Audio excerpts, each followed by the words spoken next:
Cordial saludo para todos. Mi nombre es Jimena Alejandra Ortega, estudiante de licenciatura en Educación Infantil de la UNAD Centro Zona Sur La Plata. Me encuentro con el docente Fabián Álvarez. Mucho gusto, sí, mi nombre es Fabián Álvarez, docente nombrado aquí en la entidad territorial del Huila. Trabajo en la institución educativa El Carmelo, en la sede educativa Bajo Cañada.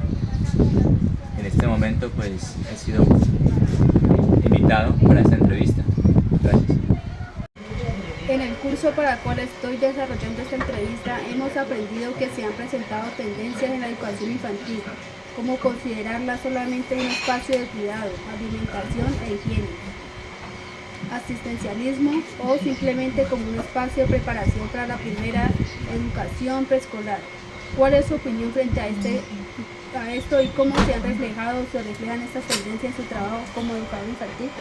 En nuestro trabajo como docentes es muy común llegar a ese tipo de tendencias, pero en la educación preescolar como tal, el rol del docente y en nuestro caso como un aula multigrado siempre se enfoca hacia una educación integral, no solamente de asistencialismo, no solamente de cuidado, de higiene, sino también de marcar en ellos una experiencia muy significativa para que puedan más adelante seguir avanzando en la básica primaria como tal.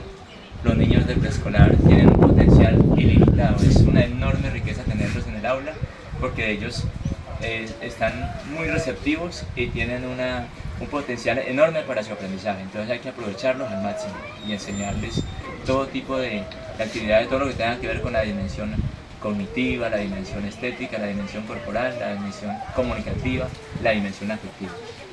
¿Cómo asume usted desde su rol como educador infantil en el desarrollo integral de los niños y niñas desde una atención diferencial y su condición como sujetos de derecho?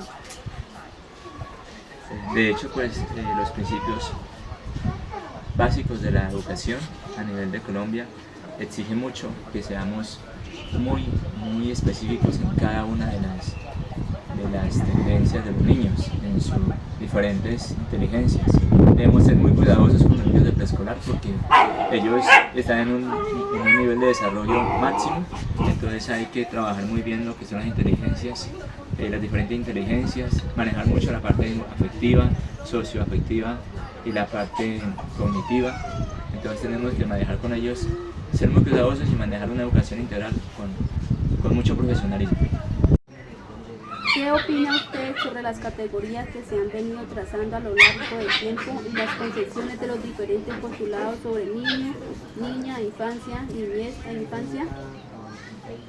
Bien, en ese sentido, esas diferentes categorías, pues lo que en últimas nos tratan de decir es que buscan una palabra que sea mayor, más inclusiva con todo el tema de atención integral con los estudiantes, con los niños. Entonces, abarca más los últimos términos, teniendo en cuenta que el docente debe de atender de forma integral a cada uno de sus educandos, de sujetos de derecho. Programa de licenciatura en educación infantil de la UNAD le apostamos al concepto infancia, toda vez que se reconocen posibilidades diversas de ser niño y niña en el mundo y en esa medida se plantea como centro el proceso formativo de nuestro programa de necesidad de comprenderlas, potenciarlas y hacerlas sujeto de trabajo académico, pedagógico y educativo, en función del mejoramiento de sus condiciones de vida. ¿Cómo cree usted que esta apuesta conceptual contribuye a la atención integral y el enfoque diferencial para trabajar con esa diversidad infantil? Bueno, de hecho, cuando uno inicia el nivel preescolar, lo primero que uno debe hacer es una entrevista y caracterizar a la familia, su entorno familiar, su entorno social, y de acuerdo a ese contexto, a ese entorno en el que él vive, ¿sí? armar también la propuesta tanto curricular como pedagógica. Docente y su formación académica considera que tiene las bases pedagógicas y herramientas necesarias para trabajar en contextos educativos inclusivos e interculturales y donde se integre la perspectiva de género. ¿Por qué? Considero que tengo las bases. De hecho, hace un año que terminé mi maestría en pedagogía y allí comprendí que para llegarle al estudiante primero hay que trabajar, educarse muy bien en la parte de lo que va a llevar al aula, ¿sí? Hacer la trazabilidad del componente curricular y aplicar las pedagogías activas que llevan al estudiante a aprendizajes significativos, donde el estudiante debe ser el centro del proceso, el centro del aprendizaje, y sus interacciones deben ser activas, no solamente el docente como tal, sino entre ellos y con el mismo conocimiento que se lleva al aula. ¿Cómo trabaja usted con la diversidad de los niños, individual, cultural, social, étnica, de género, de capacidades o discapacidades en su trabajo? Que trabajo en un aula multigrado y la diversidad es enorme, diversidad de género, diversidad de edades, ¿sí? Entonces el reto es mayor. En ese sentido, cuando hay un estudiante que tiene algunas limitaciones para el aprendizaje, pues lo que hace uno es hacer su caracterización de acuerdo al DUA, de acuerdo al PIAR, ¿sí? Y se brinda la atención personal y se llama en otros espacios específicamente a ese estudiante. O dentro de la misma jornada se hace apalancamiento, se trabaja con el gobierno escolar, se trabaja con el plan padrino, ¿sí? Y se trabaja con otras herramientas también que da la escuela nueva.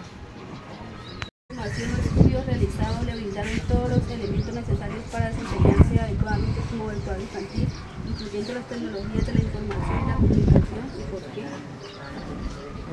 La maestría en pedagogía me armó de muchas herramientas para poder atender a todos mis estudiantes, y más en un aula multigrado como en la que estoy trabajando, ¿sí? ¿Por qué? Porque ahí tengo toda la base pedagógica, la base curricular, para poder atender a esos niños, y si hubiese la necesidad de hacer trabajo inclusivo con niños que tengan diferencias en diferentes campos, ya sea cognitivas o también motrices, pues se lo hace. ¿Por qué? Porque somos profesionales y nosotros debemos regirnos siempre primero por los principios básicos de la educación, y segundo pues por toda la normativa, los estándares, los DBA que de alguna manera nos delimitan el camino por donde debemos seguir para atender cada uno de estos estudiantes. El docente, ¿qué estrategias o acciones genera para involucrar a los niños y niñas con las tecnologías de la información y la comunicación? Si no es así, ¿qué opina sobre la controversia de los niños y niñas en el mundo digital y la exclusión tecnológica? Bien, ante esa situación, en la sede educativa donde trabajo, no hay internet y no hay tampoco equipos para poder trabajar con ellos. Sin embargo, lo que hace uno es uso del video BIM, uso de las herramientas audiovisuales para llevar algunas herramientas al aula. Y también pues mi postura ante ese tipo de situaciones del celular, sobre todo en el aula, pues simplemente se los cohíbe, porque se ha dado cuenta que las pantallas generan muchos distractores para el aprendizaje y para enfocarse en el aprendizaje de los estudiantes. ¿Cuáles son las mayores satisfacciones y a la vez de los mayores desafíos o dificultades a lo que se ha enfrentado como educador infantil y por qué? Bueno, la mayor satisfacción es ver el proceso de transformación que tienen los niños cuando llegan a la escuela. Algunos llegan con timidez, otros llegan con problemas socioemocionales, y verlos que van superando los miedos, que se van cada día transformando en sujetos activos, ¿sí? Participan. Cuando un estudiante tiene dificultades para el proceso de comunicación, lectura, escritura, y verlos que al final del año es como que llega y algo mágico, empiezan a leer, empiezan a escribir, empiezan a interpretar. Entonces eso es maravilloso y es una gran satisfacción. Mayor reto, claro, de hecho tengo 2 retos en este momento, uno en primero y uno en tercero.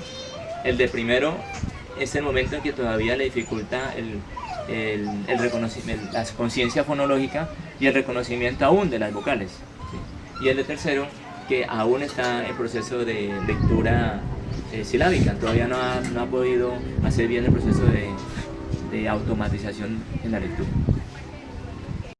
¿Aplica la investigación en su trabajo? Si lo hace, ¿cómo lo hace?